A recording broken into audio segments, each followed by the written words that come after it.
and welcome back to hashtag Remote Rocks Week 5.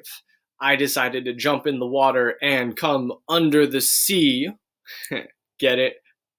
Anyways, I ended up in this magical place with mermaids and talking fish and singing crabs, but it has been awesome. We've got our Princess Ariel here, who is my favorite princess, so couldn't be happier. Anyways, I digress. Okay, getting back to our three-dimensional unit here, talking the surface area. Hopefully you were able to watch the first video on the surface area of prisms and cylinders. In this video, we're going to be jumping into the surface area of pyramids, cones, and spheres. Okay, so let's go ahead and pull up those notes and let's get going. Okay, so in our three-dimensional unit, okay, remember this week we're talking surface area of prisms and cylinders, okay, which hopefully you watched that video, hopefully that makes sense. Okay, if not, remember, jump onto our office hours and we'll re-explain. Okay, in this video, we're taking a look at pyramids, cones, and spheres. Okay, now, pyramids, cones, and spheres, what are they? Okay, if you take a look here, I've got some examples of our pyramids, our cones, and our spheres. So we talked about prisms in the last video. So what do you see as the difference between prisms and pyramids? Okay, we talked about last week, or not last week, in the last video, a prism. It has a base, it's extended to an identical base. So there are two bases. Okay, well, in our pyramids, how many bases do we have? Well, hopefully you're noticing there's only one. Right? In this, what we call a rectangular pyramid, I have this bottom base. Okay, and then if you notice, all of these sides, the lateral sides, remember lateral stands for sides, they all meet at a single point. Okay, so there's no base at the top, it's a single point at the top. Okay, so that is your difference between prisms and pyramids. That's what makes a pyramid. And then hopefully you can kind of see similarities between pyramids and cones there. Okay, all right, so now we're jumping into surface area of our regular pyramids. Now, why do we want to specify regular? Well, if you remember the word regular when we're talking polygons, that means a polygon with all congruent sides. Okay, sides and angles. So reason why we want to talk just regular pyramids is it simplifies things for us.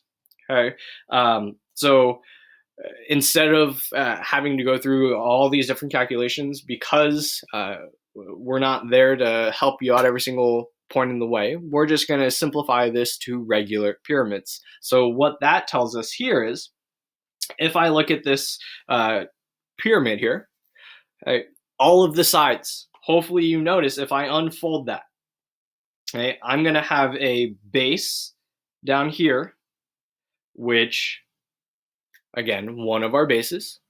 But if I unfold, notice that all of the other sides are triangles. Okay, and that's always going to be the case. I unfold this triangular pyramid, and all of the sides are triangles other than the base.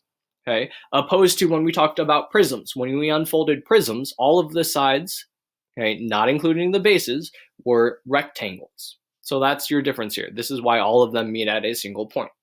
Okay, now over here, okay, what we will notice, because this is a regular pyramid, each of these triangles, okay, so I've got this triangle here, I got this triangle here, this triangle here, this triangle here, they are all congruent. So that's what makes these a little simpler. If I find the area of one, I just multiply, in this case, by 4, and I have the area of all of the triangles. Okay. If they weren't regular, or this wasn't regular, I would have to go through and calculate the area for each side. It makes it a little trickier. Okay. Now,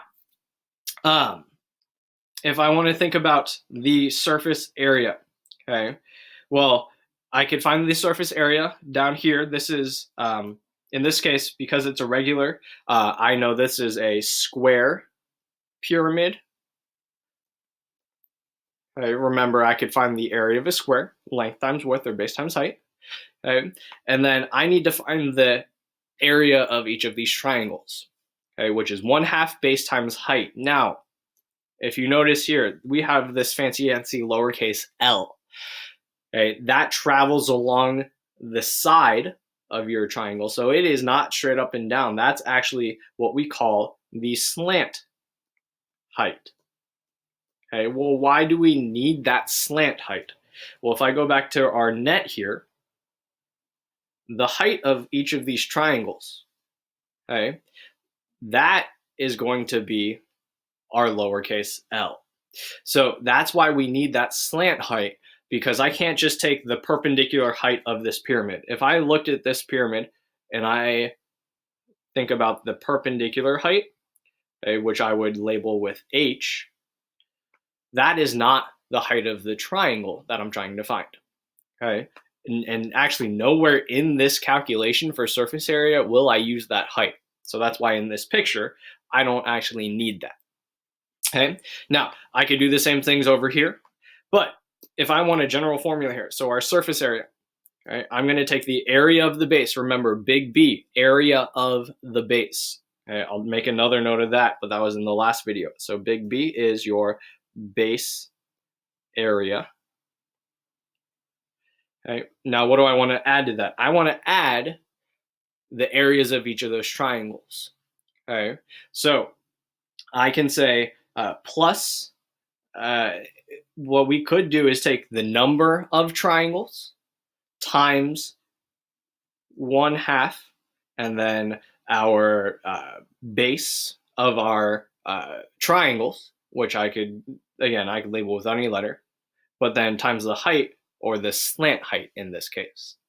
Okay, so that's a general formula. Now, the formula that you will see from books, or if you look up on the internet, okay, it's going to tell you the area of the base plus the perimeter, so 1/2 perimeter times the slant height.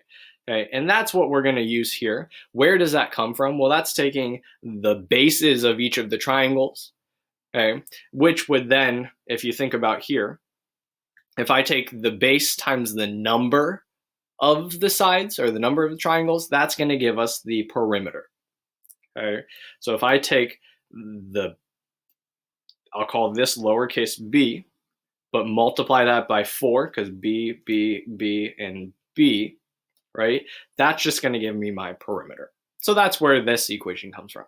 Okay, and that's going to work for every single pyramid. So let's go ahead down here and figure out that surface area. Okay, so remember, surface area is equal to, and we'll just use this equation up here, area of the base plus 1/2 perimeter times slant height. Okay. Now, what are we missing in this picture? Notice how this height, this 12 feet, goes straight down to the middle. So that is not our slant height. So I need to find that slant height. Okay. Because I know the area of the base, it's 10 by 10. Okay. That's easy. But I need the area of this triangle. If I think about this, though, how can I find that? Well, I'm going to, let's use green. Okay. What shape is that? Hopefully you see that's a right triangle, okay, with a side of 12. Now, since this is right in the middle and these are regular pyramids, this is going to be half the size of the bottom, so 5. And so then I can use my a squared plus b squared equals c squared. You thought that would go away. It never goes away. I promise. Okay, so this would be 5 squared plus 12 squared equals c squared. I will tell you that comes out to be 13. That's a Pythagorean triple. Okay, so we have a slant height of 13. Okay, now that I know that, surface area is pretty darn simple. Okay, so area of the base, that is 10 times 10.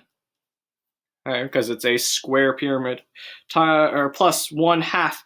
And what's our perimeter of the base? Well, I have 10 plus 10 plus 10 plus 10, 40, times our slant height, which is 13. Okay. All right, so now I just plot these in my calculator. I have 100 plus 1/2 of 40, which is 20, times 13 gives me 260.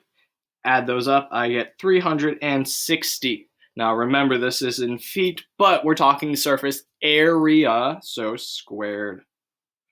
And there's my surface area. Okay, so the only tricky part with pyramids is sometimes you will have to find that slant height. Okay, sometimes you're not given it, so figure out your Pythagorean theorem, find that slant height. All right, so now let's go to cones. Now, we've all seen cones, they're all over the place, right? So party hat, if you've ever unfolded a party hat, you get a incomplete circle, which if you remember from our circles unit, that is called a sector. So you get a sector. So how do I find the area of a sector? Well, I could go through all this math. We know how to, but here it's a little trickier. Okay, so because that's the case, I'm not going to derive this equation. Okay, but let's think about how would we get there. Okay, so in this cone, what shapes do we have? Okay, you see a circle, and then you have that sector. Well, and so if I want surface area of our circle is pi r squared, and then I need the area of that sector. Well, I will just tell you, okay, that's going to be pi times r slant height. Okay. Now, there are other formulas out there that are a little more complicated, but I think this is the easiest one to use. So pi r squared times pi r times the slant height. Okay. If you want to know where that comes from, again, you could ask us. We can explain, or you can look it up online. There's plenty of different derivations of that formula. Okay, so let's go ahead and use that. So remember, surface area is pi r squared. That's from the bottom, the base. Okay, plus the lateral area, which is pi times r times the slant height. Okay, so here I have pi times 0.8 squared plus pi times 0.8 times, in this case, it does give us the lateral or the slant height, sorry.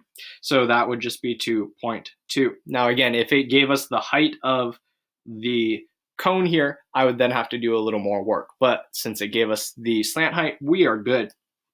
Okay, so let's go ahead and multiply this out. Pi times 0.8 squared gives us 2.011 plus pi times 0.8 times 2.2 gives us 5.529.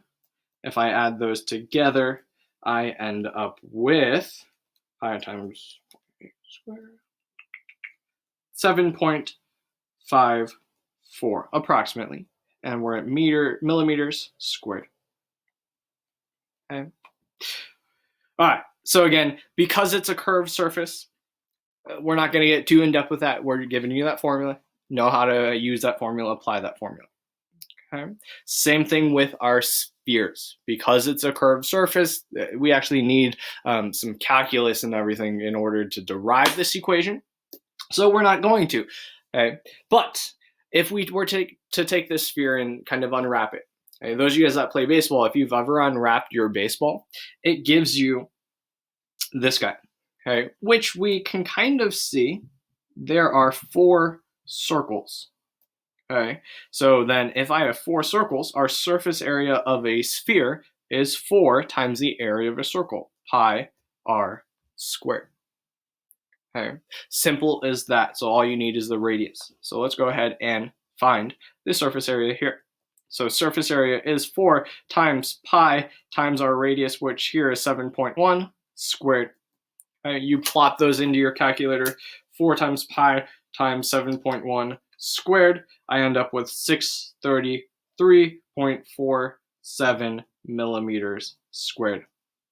There's your answer for that sphere. Now, where we're going to get into also is, what is the surface area for this, what we call hemisphere or semisphere? Okay, I'm going to call it a hemisphere.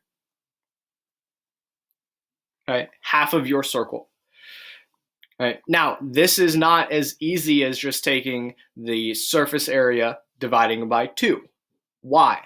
Well, if I think about cutting this sphere in half, it creates a whole nother surface, okay, which is this bottom base. Now, luckily, what is that base? That base is a circle. Okay, so in order to find the surface area here, okay, I'm going to take pi r squared, because that's the base of our circle, plus 1/2 the surface area of your sphere, which is 4 pi r squared. Now, could we combine some of that stuff and come up with a formula? Yeah, but I think now we can just simply plug numbers in. Okay, now remember our radius is 4, not 8. 8 is the diameter. So let's go ahead and plug this in. Pi times 4 squared plus 1/2 times 4 times pi times 4 squared. Okay, so if I just plop this into my calculator, again, I think you can plug this in as well. So I'm not going to go step by step. I will just type this in, and then we end up with 150.8 yards squared.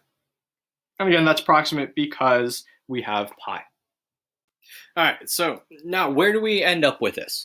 All right, so we've figured out the surface area of each of our shapes.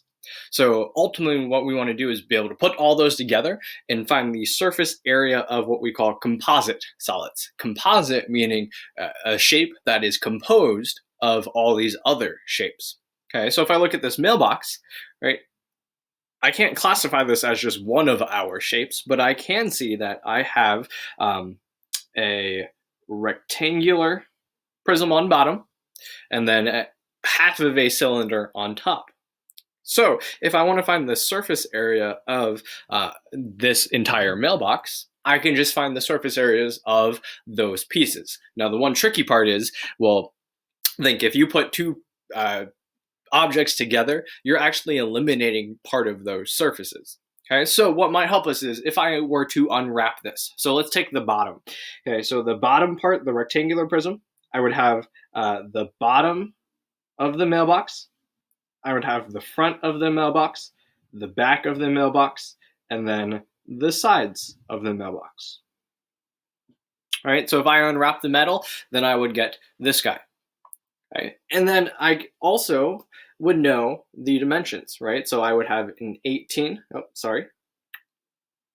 would have an 18, I would have an 18, and that's for each of those. I would have a 6 here, okay?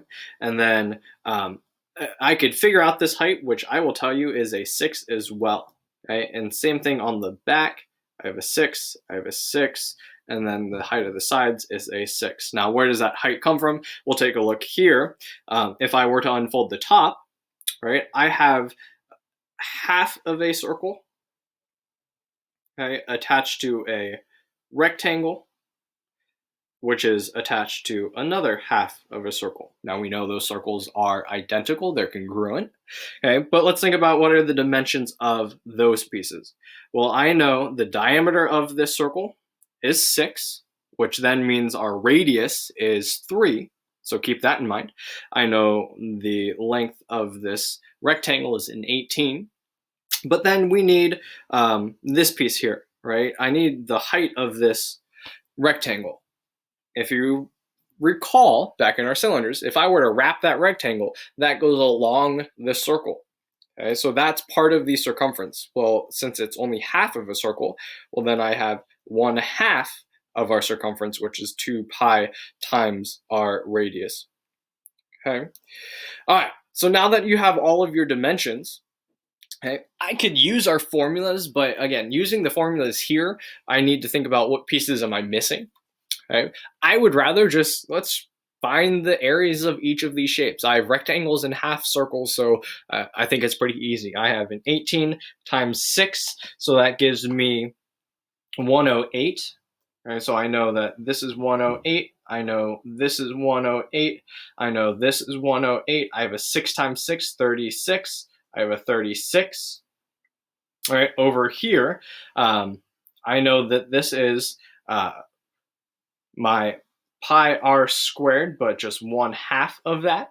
Remember, our r is a 3, so I have 0.5 times pi times 3 squared, which gives us approximately 14.14. Okay, and I know that's the same thing down here, 14.14. And then here, for this rectangle, I know that we have these 1/2 and the 2 cancel out, so this is pi times our radius 3. So then if I multiply that times 18, because it's a rectangle, I end up with 169.65. Okay. So then I have the areas of all of these surfaces. So then I could just add them up. I have a 108, I have 3 of those, plus a 36, plus a 36, plus a 169.65, plus a 14.14, plus 14.14, and I end up with approximately 593.93 inches squared. Okay? So that's what you're going to end up doing. Figure out what shapes you have, maybe unfold them, maybe use the equations. Okay, that's up to you. All right. So before you get to there, though, again, what you need to be able to do are the basis of our surface area. All right, you need to find the surface area of prisms, pyramids, spheres, cones, and your cylinders. Once you can do those, then you can start putting them together. But make sure you know and have a strong base to where we need to go. Okay? If that makes sense, if you're good to go, okay, make sure you're practicing. Make sure you jump on, do the quick check, the assessment. If not, and you're a little confused, which totally fine, okay, make sure you jump on to our office hours. Ask us for some help. We will gladly help you out. Okay, we are here for you. Remember, Mr. Sutherland's on from 9:30 to 10:30. I'm on from 1:30 to 2:30. And if you email us, we will get on whenever you need us to. Okay. All right. If nothing else, hopefully you have a good week. Good luck with this stuff. Finish strong, and we will see you when we see you.